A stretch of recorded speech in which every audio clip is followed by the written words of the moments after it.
জামাত ইসলামের দ্বারা কেউ যদি কোনো কষ্ট পান, কারো যদি কোনো ক্ষতি হয়ে থাকে, আমি সব ব্যক্তি এবং সংগঠনের পক্ষে নিঃশর্তে আমি আপনাদের কাছে ক্ষমা চাই, আপনারা আমাদেরকে ক্ষমা করে দেবেন। বিনা শর্তে মাপ চাইলাম, কোনো শর্তও দিলাম না, তারপর আর বাকি থাকলো কোনটা এটা তো বুঝি না। এখন জাতির কিছু কিছু লোক বলতো যে ধরে নিলাম যে আপনারা স্পেসিফিক কোনো ক্রাইম করেন নাই, তারপরেও আপনাদের পলিটিক্যাল এই ডিসিশনটা জাতি মেনে নেয় নাই, আপনারা তো একটা অ্যাপোলজি দিলেই পারেন। এই অ্যাপোলজি আমরা মিনিমাম 3 বার দিয়েছি। প্রফেসর গোলাম আজম সাহেব দিয়েছেন, মৌলানা মতিউর রহমান নিজামী সাহেব দিয়েছেন, এবং আমি দিয়েছি। এই কিছুদিন আগে মাত্র এটিএম আজহারুল ইসলাম সাহেব যখন ফ্রি হলেন জেল থেকে, তখন আমি বলেছি শুধু 47 সাল থেকে শুরু জামাত ইসলামের দ্বারা কেউ যদি কোনো কষ্ট পান, কারো যদি কোনো ক্ষতি হয়ে থাকে, আমি সব ব্যক্তি এবং সংগঠনের পক্ষে নিঃশর্তে আমি আপনাদের কাছে ক্ষমা চাই, আপনারা আমাদেরকে ক্ষমা করে দেবেন। আজকের দিন পর্যন্ত আমরা ভুল করি না, এই কথা বলবো কিভাবে? আমরা মানুষ, আমাদের সংগঠন একটা মানুষের সংগঠন। আমাদের 100টার মধ্যে 99টা ডিসিশন সঠিক, একটা তো বেঠিক হইতে পারে।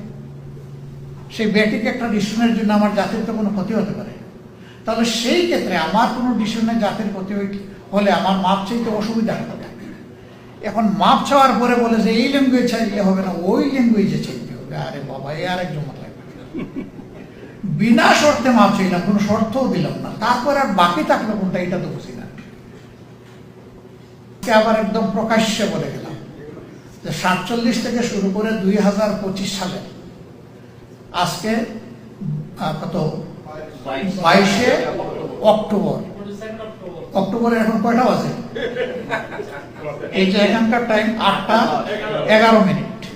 এই পর্যন্ত আমাদের দ্বারা যে যেখানে যত কষ্ট পেয়েছেন, আমরা বিনা শর্তে যারা কষ্ট পেয়েছেন তাদের কাছে মাপ চাই। এটা গোটা জাতি হইলেও চাই, ব্যক্তি হইলেও চাই, কোনো অসুবিধা নেই। আমি এই কথা জীবনে বলি নাই, আমার কোনো সহকর্মী বলেন নাই, আমাদের সিনিয়র যারা ছিলেন তারা বলেন নাই যে আমরা সকল ভুলের ঊর্ধ্বে। কোনো দল যদি দাবি করে সকল ভুলের ঊর্ধ্বে, অবশ্যই জাতি এটা মানবে না। তা আমাদেরটা মানবে কেন?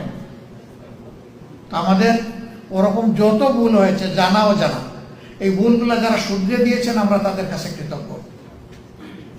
আর এই ভুলের দ্বারা যদি কেউ ক্ষতিগ্রস্ত হন, আমরা তাদের কাছে ক্ষমা প্রার্থী। আর কিছু বলার আছে বলেন? This is very clear and loud. এরপরে বলবে যে নিউ ইয়র্কে গিয়ে শফিকুর রহমান ক্ষমা চেয়ে আসছে, দেশের বুকে ক্ষমা চায় নাই। ভাই, আমি দেশেও চেয়েছি, আমার মুরব্বীরাও চেয়েছে, এখানেও চাইলাম, যখনই সুযোগ পাইব তখনই চাইব।